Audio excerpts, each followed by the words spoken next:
बेंगलुरु के वैलीकावल इलाके में 3 मंजिला एक अपार्टमेंट और इसके टॉप फ्लोर पर 19 दिनों से बंद एक फ्लैट। 21 सितंबर को फ्लैट का दरवाजा जैसे ही खुलता है तो अंदर मिलती है करीब 40 टुकड़ों में बिखरी 29 साल की महिला की लाश।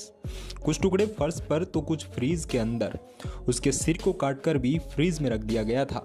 लाश थी महालक्ष्मी नाम की एक महिला की, जो अपने परिवार से अलग यहाँ पर किराए का फ्लैट लेकर रह रही थी।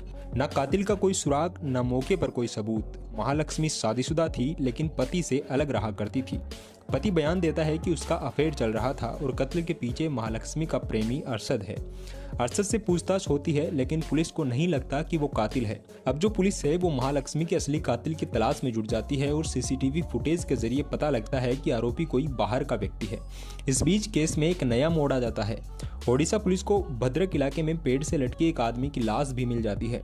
लाश के साथ एक चिट्ठी भी मिलती है जिसमें बेंगलुरु में हुई महालक्ष्मी के कत्ल का कबूलनामा था। तफ्तीश होती है तो पता चलता है कि यह लाश मुक्ति रंजन रे नाम के एक व्यक्ति की है। हालात देखकर ही अंदाजा लगा लिया जाता है कि गिरफ्तारी के डर से उसने ये खौफनाक कदम उठाया होगा। आखिर कौन था ये मुक्ति रंजन? महालक्ष्मी का कत्ल उसने क्यों किया और इन दोनों के बीच क्या रिश्ता था? कड़ियों को जोड़ा जाता है और एक कहानी ऐसी सामने आती है जिसको देखकर सबके कान खड़े हो जाते हैं। 30 साल के मुक्ति रंजन ओडिशा के भद्रक जिले में पड़ने वाले एक गांव धुसूरी का रहने वाला कुछ साल पहले काम की तलाश में बेंगलुरु आता है और मुक्ति रंजन यहाँ पर एक मॉल में कपड़े की दुकान में काम भी करने लग जाता है। एक साल पहले साल 2023 में मुक्ति रंजन की मुलाकात महालक्ष्मी के बेंगलुरु के एक मॉल में हुई। इसके बाद दोनों के बीच बातें होने लगी। पारिवारिक विवाद की वजह से अपने पति से अलग रह रही महालक्ष्मी इसी मॉल में एक कॉस्ट्यूम आउटलेट की टीम लीडर के तौर पर काम किया करती थी। मुक्ति रंजन के साथ उसकी बातचीत का सिलसिला आगे बढ़ा और दोनों के बीच दोस्ती हो गई। मुक्ति रंजन ने महालक्ष्मी का कत्ल करके उसकी लाश के इतने टुकड़े क्यों किए?